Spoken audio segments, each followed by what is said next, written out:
વેળાના ભગવાન જબરાસ બાપુ આ તો વેળા એવું કહ્યું છું કે લંકામાંથી રાવણ જતો રહ્યો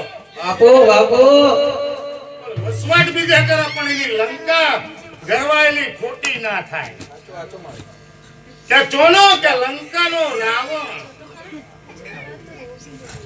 એવું વારું કરો ને એવું કેવું છે કે ઉપર બોમ આ તો એક આવ્યો બે આયા એવી રીતે તમારો વસવાટ અહીં વસી ગયો પણ મારા સધીના લેખ લેવા હોય તો વેળાએ તમારું ખાતું નેઠાઈ નહીં